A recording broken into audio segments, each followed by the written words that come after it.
Hello, twisted humans. Do you find yourself wanting to know more about the latest murder, conspiracy, cult, or haunting? Then this is the podcast for you. I'm Alecia. And I'm Sierra, and this is Twisted and Uncorked. Hello, and welcome to another episode of Twisted and Uncorked. You may have noticed another version of our artwork if you're tuning in here, or if things look a little strange. That is our new logo if you missed last week's episode and you're not caught up yet. Or if you're just starting out and you're like, what the fuck is this lady talking about? This is episode 201. And I have a haunted history episode for you today that I'm very excited to get into. As a consensus among our listeners, it is that they really enjoyed episode 4, my haunted little tour of New Orleans. It is wild to comprehend how long ago that was, but I figured it was a good way for me to kick off our next 100 episodes. So today I will be telling you about some stops local to me in Vancouver, British Columbia. But before we get into that, Sierra, do you have a fun fact for me? And hopefully it is not that Samson was violated. It is not that. I don't know why Samson's face was on backwards when I got in here. Okay, it's weird, but he's good now. Ghost face on backwards. Cool. Yep. So anyway, my fun fact is about spiders, because this is a spooky episode. Spider silk is an antiseptic. So when the world ends and Band-Aids run out, grab some web. You're good to go. You will not see me grabbing spider webs. Personally, I just can't do it. I spend once a week at my work cleaning the floors in the showroom, and I don't know why it is spider central in there, in the corners of like every little dark crack, because it's like a big open like warehousey loft type thing. But I'm like, ugh, there's been 2 baby wolf spider incidents, and I will say that one ended in murder. And I still feel bad about it. Not Oh on my gosh! I told you, one of the guys stomped on it. And the other one I trapped in a... Wolf spiders are scary, Sierra. Don't look at me like that. They're scary looking. And one of them crawled out from the rug at the front door, so I trapped it in a wine glass from the showroom. And I asked my coworker if she would come and take it outside for me.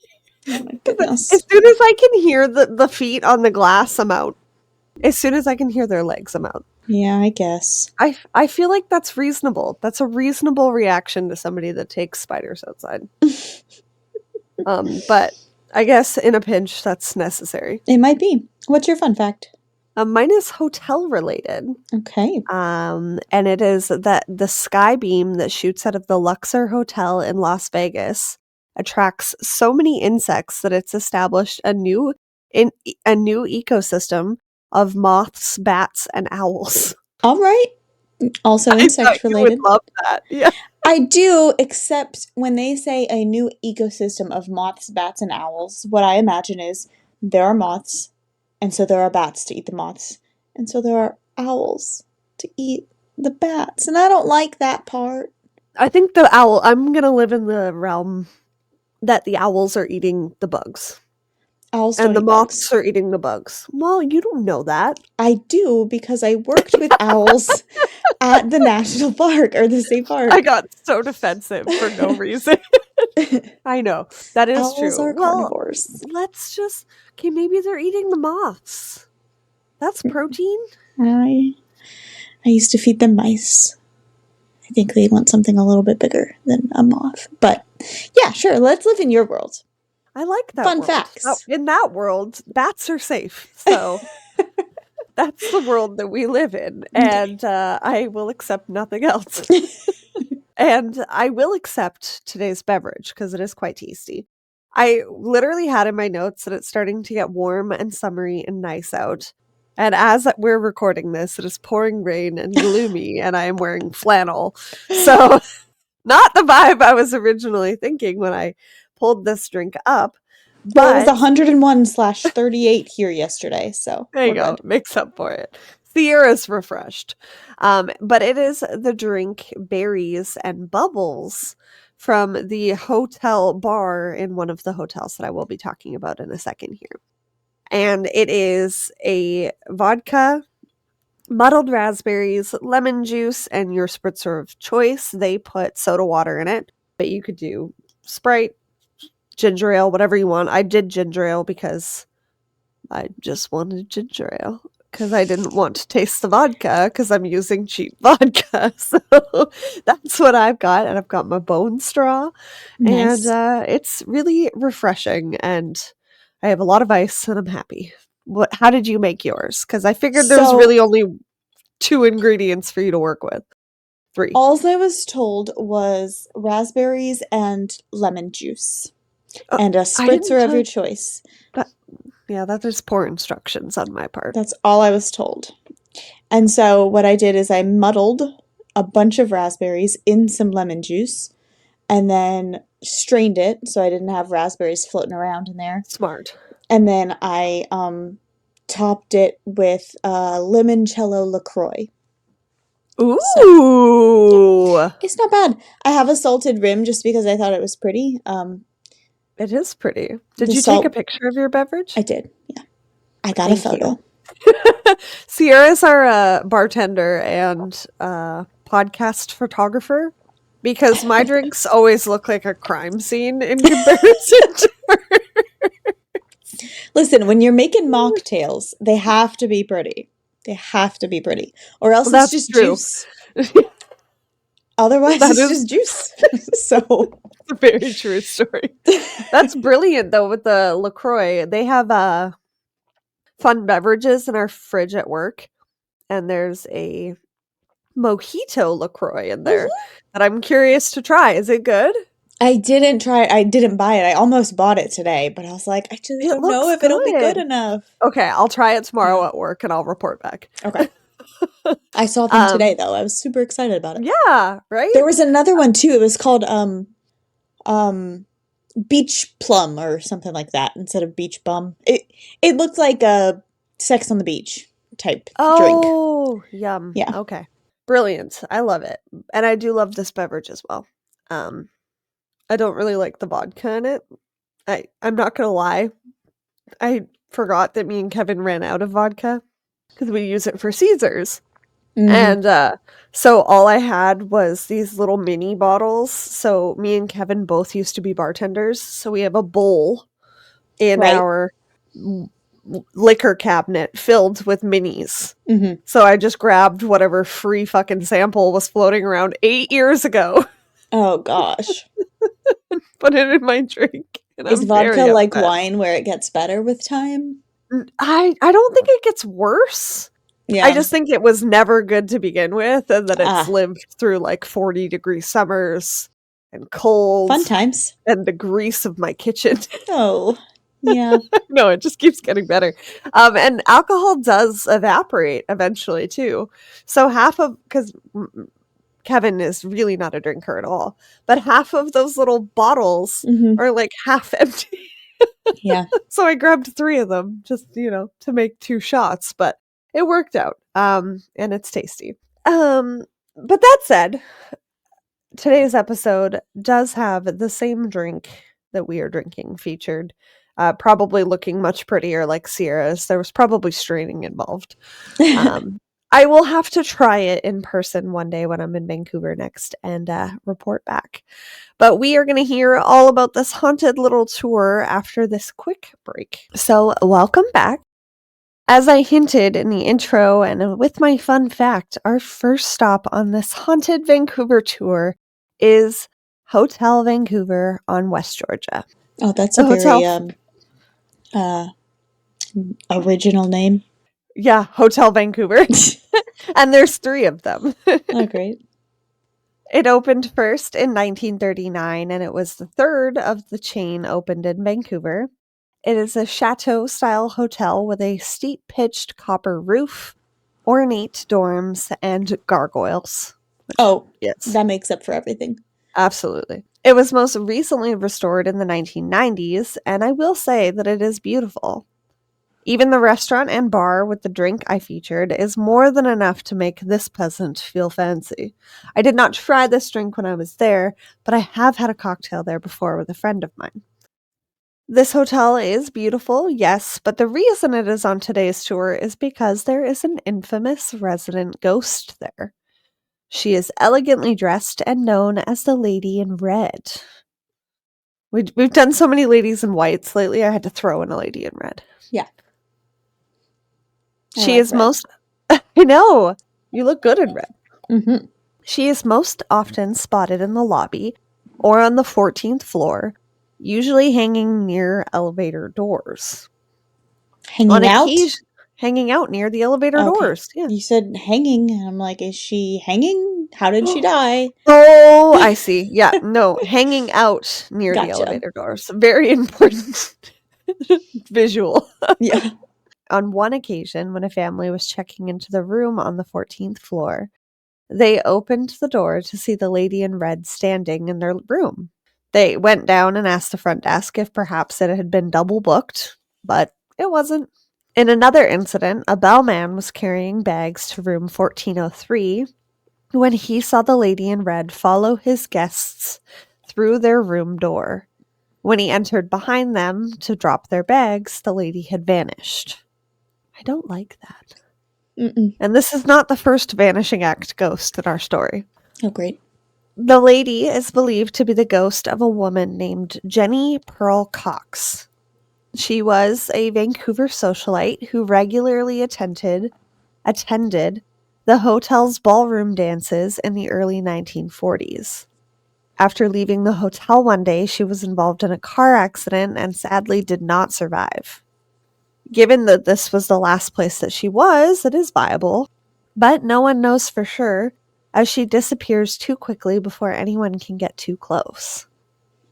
The hotel even paid homage to their famous ghost by hosting a pop-up murder mystery speakeasy on the 14th floor called The Scarlet, which I desperately wish I knew about when it was a thing. God damn it. Yeah, that sounds fun. Right? In an old, spooky, beautiful hotel having a murder mystery party? Yes, please. Actually, it sounds like one of the episodes of Only Murders in the Building, and it could be dangerous, so maybe I take that back. In addition to Our Lady in Red, there has been disembodied footsteps, strange sounds on security cameras in the stairwells, which I don't like, because those security cameras only turn on when they're picking up something. No. The elevator stops at floors where seemingly no one has pressed a button or is waiting. Doors will open and close on their own, and some guests have even reported soft whispers when no one is around, which is my least favorite of all of that. Listen, I have to say, I worked in a hotel before. It was not I haunted. always forget about that. It was not haunted, but if it were, I would add to the hauntings on purpose. I would have. If I worked at a haunted hotel, I would for sure go.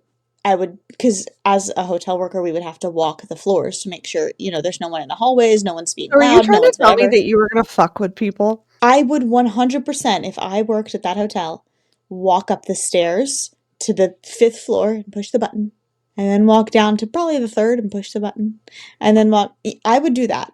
I would do that all day long. Like, sometimes it would be me, sometimes it would be the Pearl lady. Sorry, You Pearl never know. caught my mind because of my Pearl lady. I don't remember her first name. What's her first name? Oh, yeah. Oh, I don't remember her first name either. No, but I mean your lady's first name. Oh, Jenny. Jenny, okay. I just caught on to Pearl. Anyway, sometimes it would be me, sometimes it would be Jenny. No one would ever know.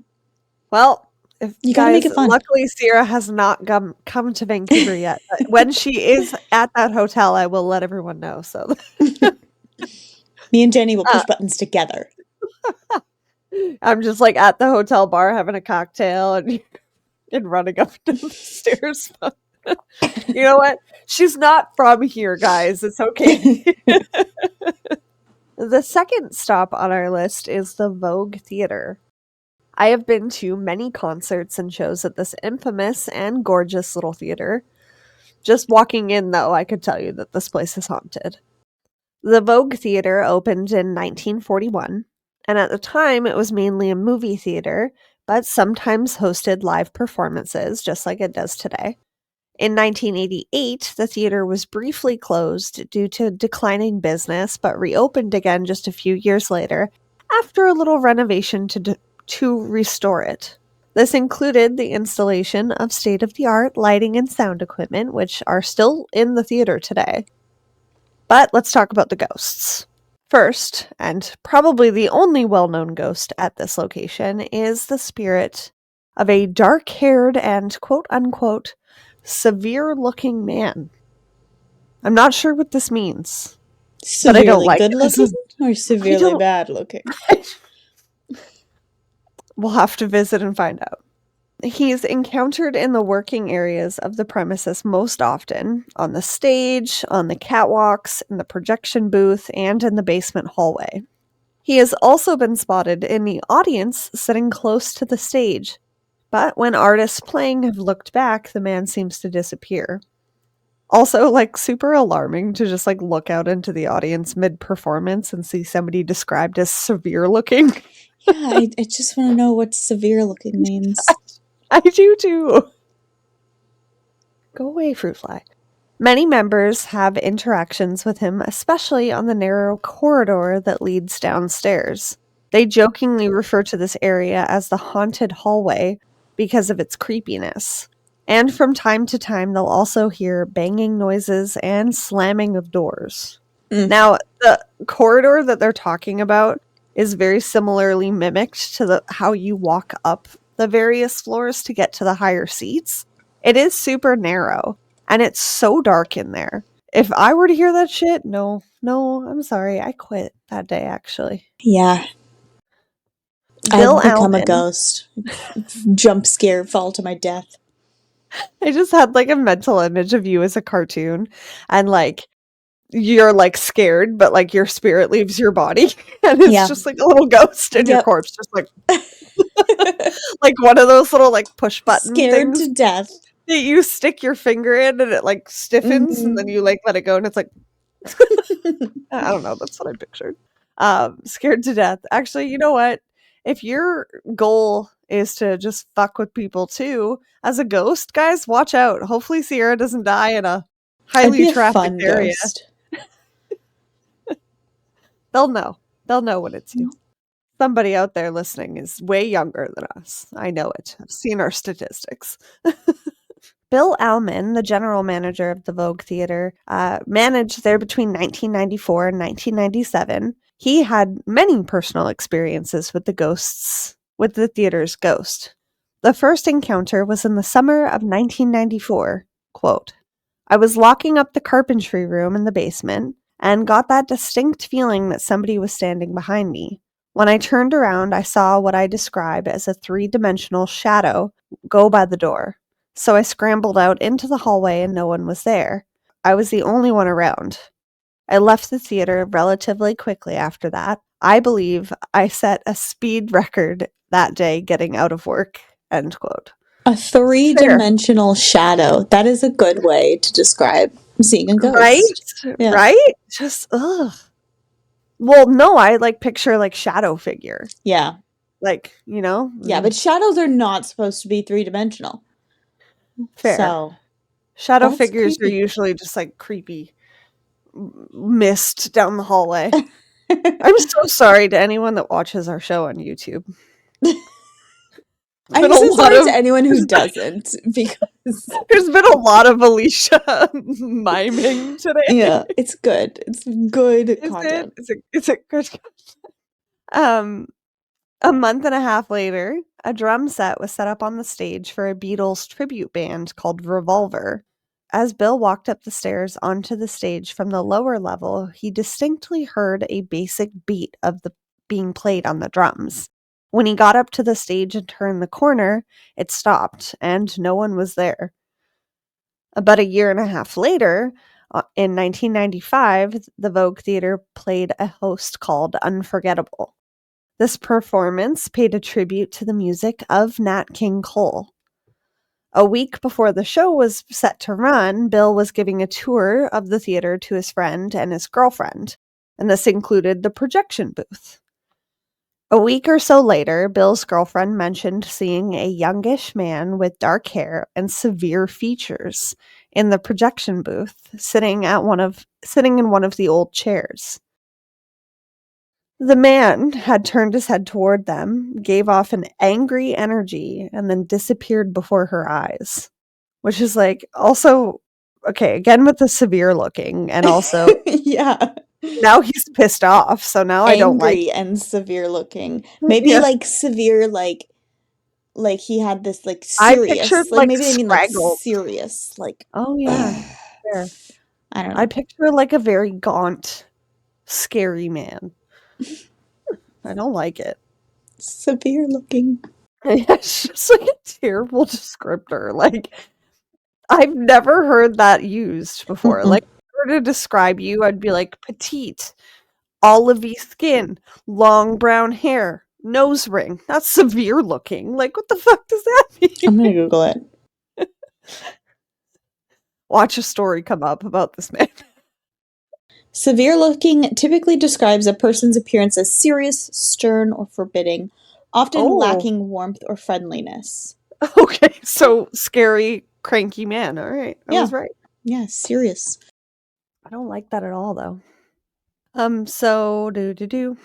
One performer also saw the Vogue spirit and described him as a young man, 30-ish, with dark hair, severe features, wearing light-colored clothing. We have a new feature. The next day, a theater employee named David Ron saw the ghost as well. While he was locking up the theater for the night, he walked up to the stage and happened to look up towards the projection booth. He saw somebody standing in the doorway, which is haunting, no thank you. And on another occasion, when David was on the catwalk above the audience, he felt somebody brush past his right shoulder, like somebody bumped into him as he was passing. And because this is a suspended catwalk, again, rude ghost. Again, I would become a ghost, fall to my death. Yeah, exactly. Poor David. Since then, the ghost has been seen or experienced many other times. In the summer of 1996, for example, a box office worker was alone in the lobby when she suddenly sensed a presence. She looked around and she saw a shadow figure climbing the stairs to the balcony level. In 2000, Arnold Robinson, a bass singer of a local group called the Nylons, also had a personal experience. As he walked down to his dressing room, he felt like somebody was walking alongside him. He could feel a strong presence there, and when he got to his dressing room, he even said out loud, "If you want to hang out, that's cool." Which I love. Yeah. It's such like a cool musician. Same. Yeah, if you want to hang out, that's fine. Just don't scare me to my death. Thank you. Two psychic mediums visited the Vogue in early 2000. And on two separate occasions, both said that somebody had experienced a bad fall near the fly gallery, which is like those ropes and weights that hold stuff for stages. And they weren't able to say whether the accident victim was severely injured or had died. However, Bill says that this information has not been verified through historical records about anyone dying in the theater from falling. But the theater is old and, it can be a dangerous profession, especially back in the 1930s when it first opened, so it's viable. Are they talking about the severe looking man possibly Yeah, being the one who yeah, fell to his death? yeah, Or yeah. causing someone to fall to their death? Because, come on now. Yeah, it's one of the many victims that he's taken with him by fucking with them. Staff theorized that it could have possibly have been somebody that worked there since they are the ones who see him most often. But who knows? And the third story I have for you today is near and dear and personal to my heart, and Sierra has maybe already heard it, we're not really sure, but the old spaghetti factory in Gastown. Okay, so I'm sure you have heard me reference my time at the old spaghetti factory if you have listened. I have worked at two of the locations, the one that I am telling you about today for a year, and the one in my home area that I'm not going to say because I would triangulate myself where I met Kevin. But I worked there the longest. So the restaurant industry has a nice place in my heart, except when it was later in the evenings. And when this tourist attraction wasn't bumping anymore, the restaurant became a little spookier. A few psychics over the years have come to visit, and they say that there is a vortex towards the back of the premises, which the idea behind that is very scary. Yeah. But basically, it allows spirits to visit our world and leave. It creates an electromagnetic field within our earth, and it is what opens and closes it over time, allowing spirits to come through or not. Another psychic thought that it is because all of the Spaghetti Factory locations use true antiques, and some believe that it could possibly be spirits attached to these objects. Or maybe it's a little bit of both at Gastown. There is said to be 4 ghosts on the premises in Gastown, and they have all been seen on multiple occasions by staff members and patrons over the years. The first and possibly most famous ghost on the site is the conductor. The restaurant first opened in 1969, and the Trolley 53 was installed to provide a unique dining spot within the restaurant. It operated as part of Vancouver's electric railroads from 1904 to 1957, and along with a few other trolley cars was put up for auction once they became decommissioned. And that belief is that there is a spirit attached to the trolley after being involved in a collision, killing the man. Oh. Late at night, he is seen sitting at the same table after the customers have cleared out and the staff are on their closing duties. During service, people have felt cold spots within the trolley. Place settings get moved around, and he has been spotted in full uniform. One of the most famous photos actually hangs in the restaurant today, where the ghostly figure is seen standing at the entrance of the trolley after a customer took the photo. So, you know my cup that I have from Spaghetti Factory that says the conductor on it? I didn't notice that it said that. Oh, I didn't know okay. you So have it. the one that's like this shaped, not the Mhm. big mugs that I use all the time, but they had a cocktail for a really long time called the Conductor because of this ghost. And Oh. they stopped selling it and therefore stopped making the cups. So one of the things that Kevin stole from Gastown was that cup. The second ghost, and possibly the most mischievous of them all, is known as the Little Red Man. He is a Mm. dwarfish figure with fiery auburn hair and is usually always dressed in red. So I picture just like a little red leprechaun running around. Yeah, like a fairy of sorts, a gnome. Yeah. Yes, because mischievous. Absolutely. Mhm. He likes to play pranks on the kitchen staff, calling them out by name and whispering in their ears while on shift.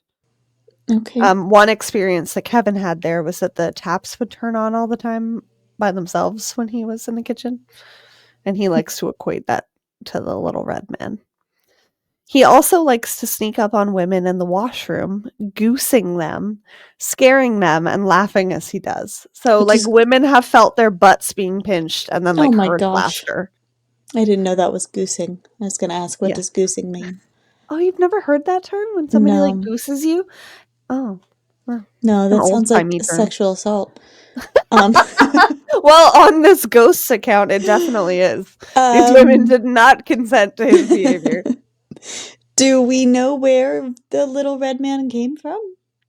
We do not. So the vortex, Possibly the assertedly. vortex. Yeah. Yep.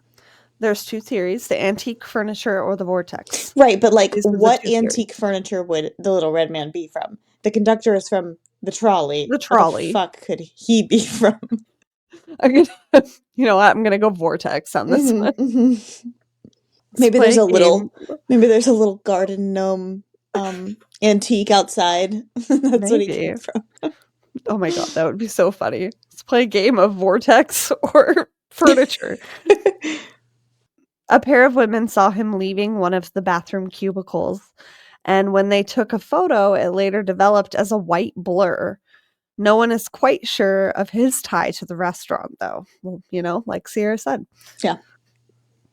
Our third ghost is a young boy identified as a little boy named Edward by a number of psychics. He is one of the most active ghosts in the restaurant and has also caused a number of servers to quit on the spot because they've been so scared. One server was closing in one of the back sections when she saw him sitting at one of the tables, bending the cutlery, like being a shit. When she went to get her manager and returned, the boy was already gone and the cutlery appeared to be untouched. Another sighting was by a customer.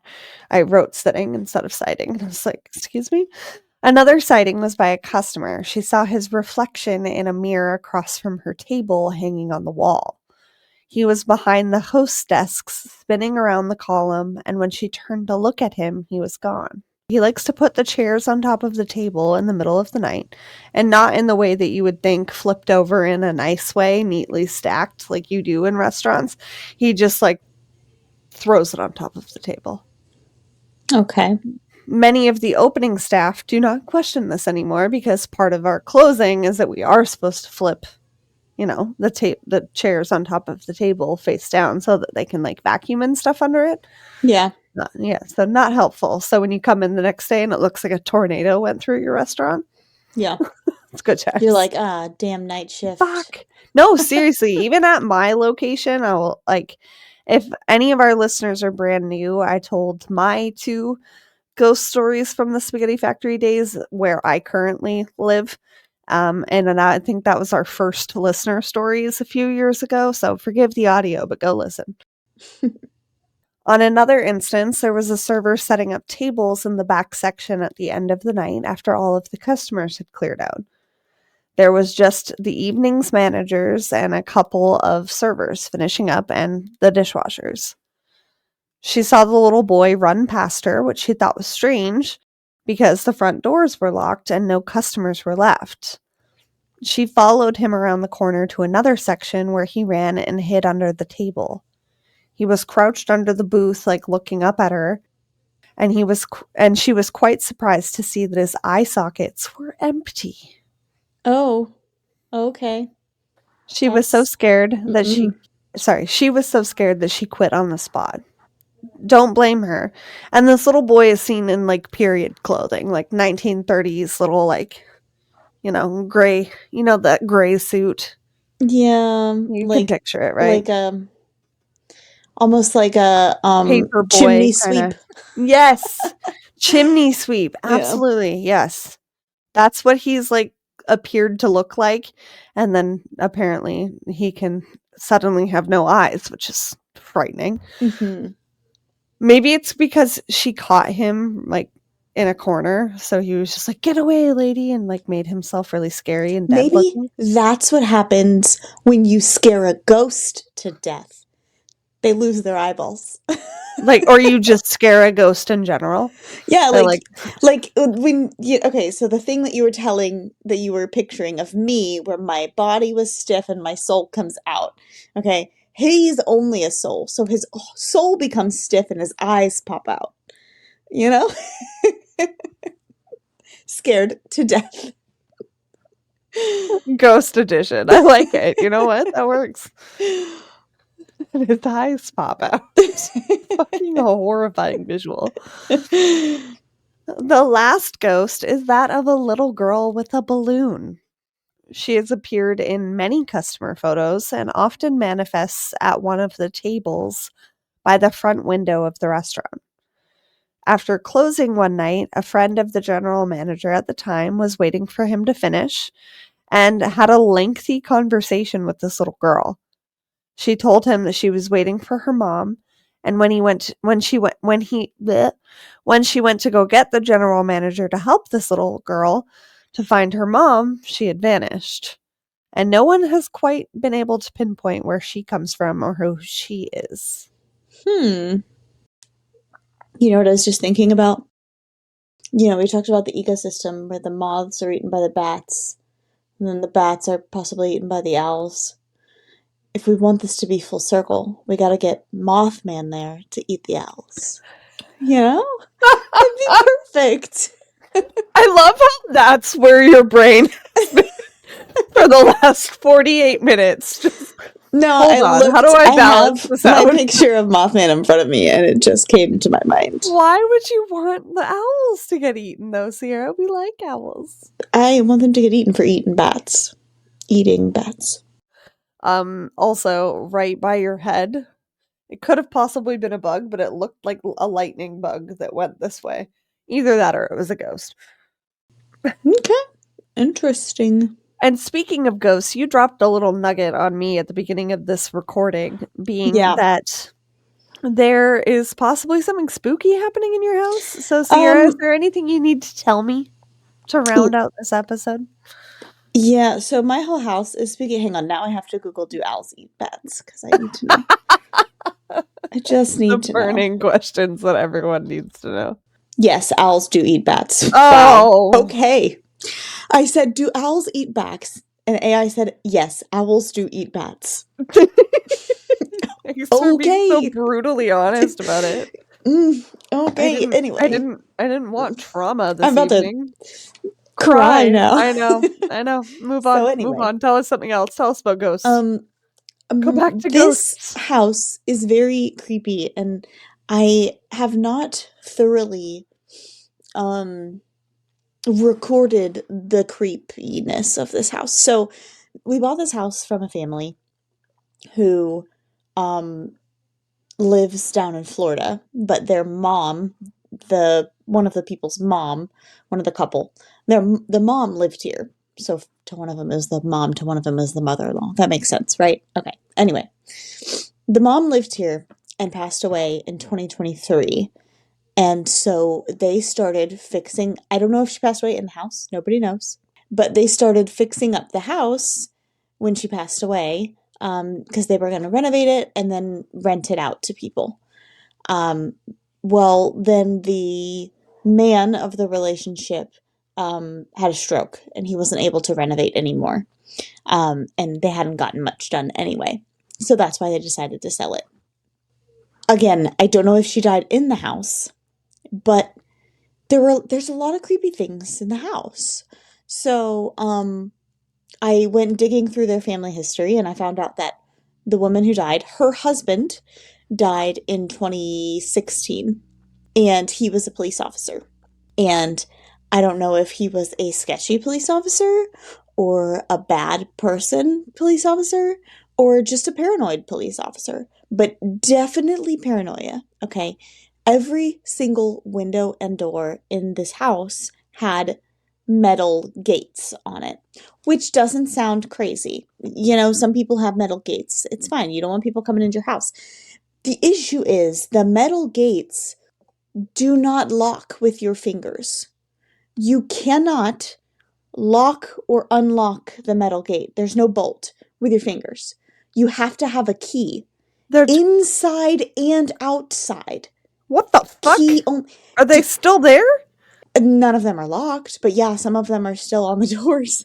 I will You record. need to I've send been me a planning to photo. record this. Okay. Yes, like, look how fucking creepy. Doors and windows, people. Windows as well. Can you imagine if there was a fire? No, that's a fire hazard. It is a terrible fire hazard. Okay, terrifying. Okay, so that's creepy number one.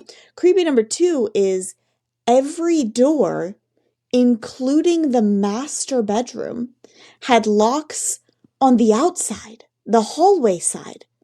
Why were they locking people in the bedrooms? That's and in terrifying. The house in general. And in the house in general. Like, what was your house? When I saw the locks on the fire hazard locks, I was like, okay, maybe the woman had dementia or something. Maybe they were scared she was going to get out. But also, still a terrible fire hazard. If there was a fire and first responders came, they couldn't get her out. So, like, that's still a really bad idea. Then I saw the locks on the outside, and I'm like, why are you locking her or them or whoever's here in their bedrooms? That's really scary. I don't like it. So then we found these pipes, like, they're made of like rubber maybe or silicone, and they're sticking out all over the property in the ground. Like, ventilation is what it seems like. But like for what? What's underground? What are you ventilating? Is there a bunker down? Is there a prison under my house? What's down there? What are we ventilating? I don't understand. Okay, it's freaking me out. All right. So then recently I'm cleaning the backyard. In the backyard. Oh no, where'd you go? In the backyard, Crying. there's Can't decide what's worse, an underground bunker or an attic person. yeah, I definitely don't have attic people here. In the backyard, there are trash cans and barrels and things from clearly there used to be a really big pretty garden back there. Once upon a time, there was a really big pretty garden. But not anymore. But it looks like someone had tried to fix it up and then stopped somewhere along the way. In one of the freaking trash cans, it has a lid on it. I was back there cleaning. I'm making a path so I can put up my hammock and like make it all pretty. I opened the lid to one of the trash cans, and inside, the first thing I see is a pair of women's pants. Okay, but not just I'm not like laughing because it's funny, guys. I'm laughing because I'm so uncomfortable. not just like my pants, but like an old woman's pants or an olden day woman's like seams in these pants, like nice pants. They're bright red, which is actually I was gonna clean them, but when I lifted them up, one Do of the not pants take haunted legs, pants, Sierra. when I lifted them up, one of the pants legs is just cut off. So one side is shorts cut off, the other side is just regular pants. I'm like, who was out here in a situation in which they needed to cut one leg of their pants and throw it away? Like, what is happening? Their blood. I don't know, because they're red. Oh yeah, because they're red. Shit. I can't tell. The walk that we take down to the water is super nice and awesome and beautiful. But the other day, me and Jesse were walking, and we found the sole insert of a shoe just out there. Like what are these people doing? I'm so confused and I love how you're like terrified. exploring your property and you're like, Yeah. Like, what? how big you is guys it? did what? The property? Yeah. 13 acres. We don't own all 13 acres. We're just allowed but you're to be allowed on to the use 13 it. acres. Yeah. We only Yikes. own one. But where you found the pants, is that on The your pants was property? in mine. That's in my Yeah, backyard. that's upsetting. All of the poles in my backyard. Okay, like the ventilation. It's You may really need creepy. to dig a hole. I have a friend who has a cadaver dog, and I'm tempted to be like, hey, I need your dog to come sniff, but then at the same time I'm like, I don't think I want to know. And I already own this house. I don't think I want to know. I'm not sure. So anyway, all of that to say, creepy house. That or be like implicated of a crime. I keep seeing things in the corner of my eye around here. All right. Also, like little things happen here and there, and I'm like, oh, it's the ghosts, whatever. For example, like Samson being violated. Well, that could have been Donovan. I am in his Why room. would Donovan do that to your microphone? I don't know. What reason would he have to do that? But none. An example, the kids were playing some sort of game, something or other, where Sissy was hiding something in her room. And I told her she had to go put the four-wheeler away or something. She had done something outside and not cleaned up after herself. And I was like, you need to go do that right now before you forget. I'm pretty sure it was the four-wheeler and it was about to rain or something. Anyway, she was like, okay, but please don't let Bubby go in my room because we're playing this game and he's not allowed in there yet. Like, he'll find the thing or whatever. And I was like, okay. So me and Bubby sat in the kitchen the whole time. I was like, just talking, whatever. And she came back and she's like, I know you guys went in my room. And I was like, no, we didn't. We've literally been in the kitchen the whole time. She was like, I saw you in my room in the window. And I was like, oh, well, we didn't. So I don't know what you saw. And we were the only people home. And your eyes are watering. And then another thing, which is actually kind of hilarious, but also like, haha.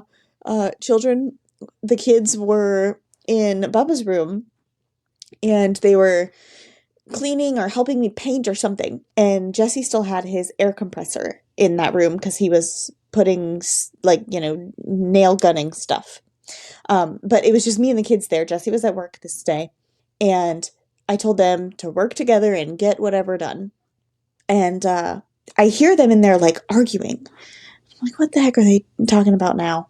And then they scream at the top of their lungs, oh my God. And I was like, what just happened? And so what had happened was Sissy was telling Bubba to go get her a drink or something. And he's like, no, I don't want to. And she's like, please just go. Like, I don't want to go. Just go get it, like, out of the car or something. He's like, no. She's like, fine. I'm going to leave you in here all alone. And Bloody Mary is going to come. I'm going to leave you with Bloody Mary. And when she said it the second time, she touched the air compressor and it turned on. And, like, I don't know if you've ever heard an air compressor, but it is really loud. And so both of them, like, jumped and freaked out. And Sissy was like, it was Bloody Mary. I was like, you guys are dumb. So funny, but also Terrifying, scary. no? Anyway, Terrifying, no? let Yeah, me just a continue. casual, Right? maybe a bunker in my yard. Maybe. So me seeing things in the corner of my eye, right? I keep seeing these things. Well, one day it wasn't the corner of my eye anymore. It was the front of my eye. And I saw what it was, and it was a fucking mouse. There's a big ass mouse in my house. That fucking mouse, okay? And Sadly, wanna not a ghost. I don't want to kill the mouse. Well, there might be. I don't think Sissy saw a mouse and thought it was a human in her room. Yeah, But no, this that's thing, upsetting. yes, not a No, we mouse. need to move past that. I mean, not a We ghost. need to Yeah, move past the women's pants, the yeah, bunker, and the mimic of you in her bedroom. right. Okay, so onto the mouse. I see the mouse. I'm like, I have to get rid of this fucking mouse. I cannot live with this mouse in my house. It's driving me insane.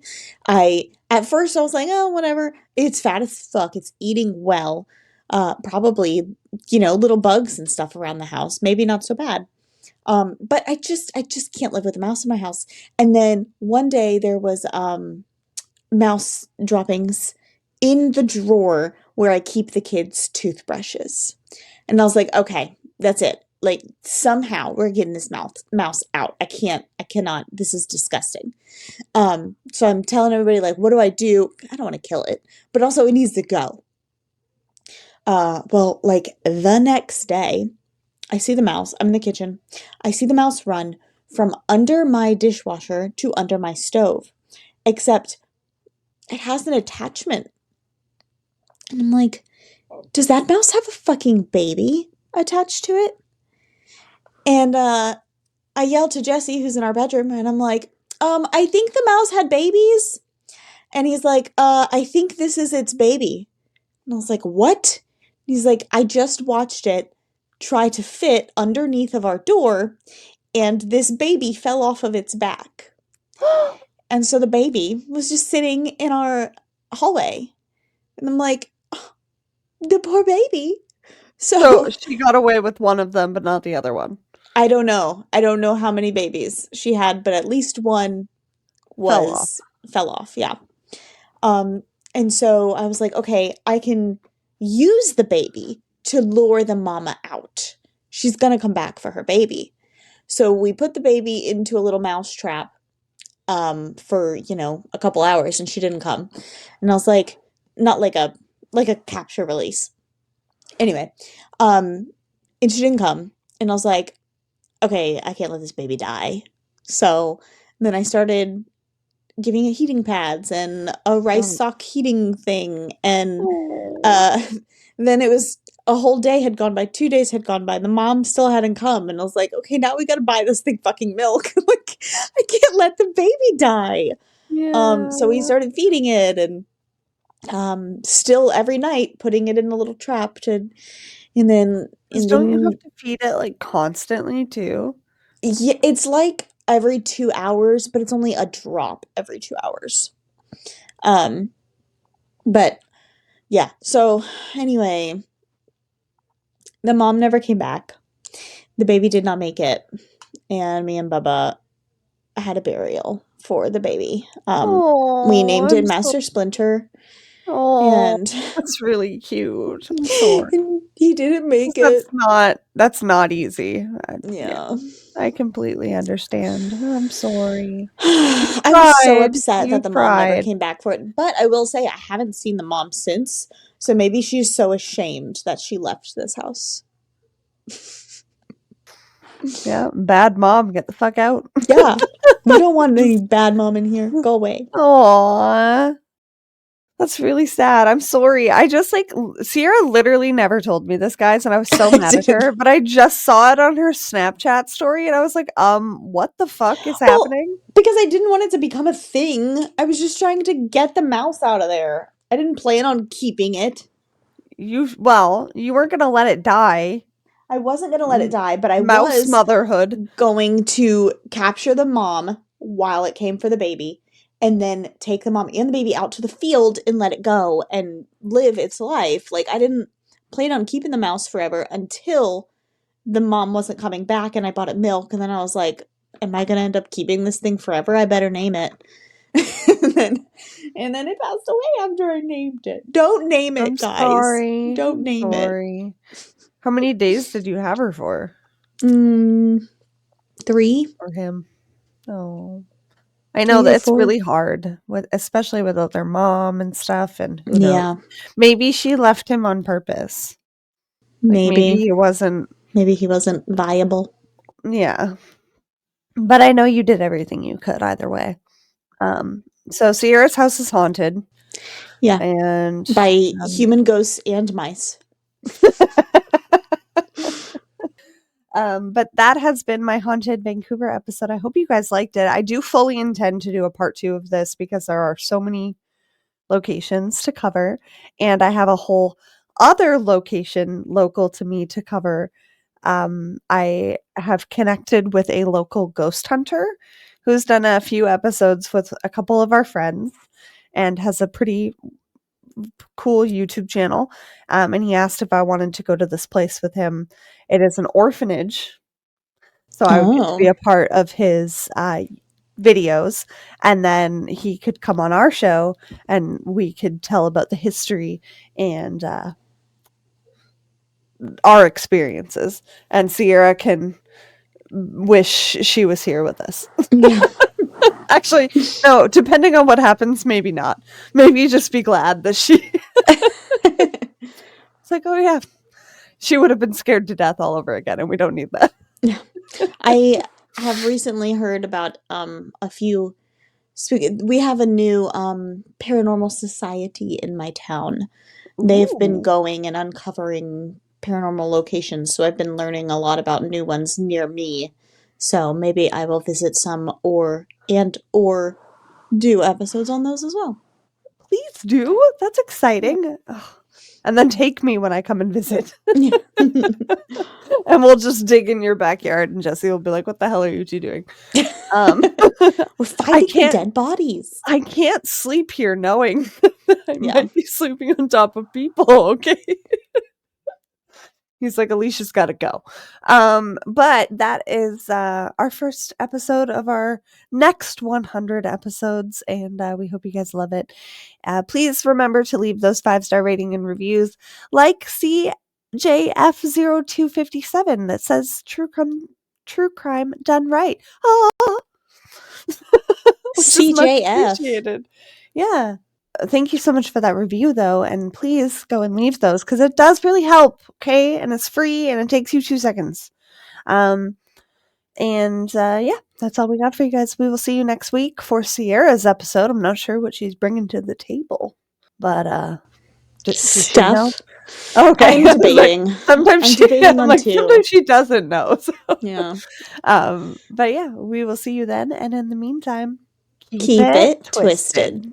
Twisted and Uncorked is hosted and produced by Sierra Zorn and Alecia Watson. If you like the show, don't forget to leave a 5-star rating and review wherever you are listening now. It really is the best way to spread the word. You can check out all things Twisted on our website, twistedanduncorked.com, and we will see you next Tuesday for a brand new episode.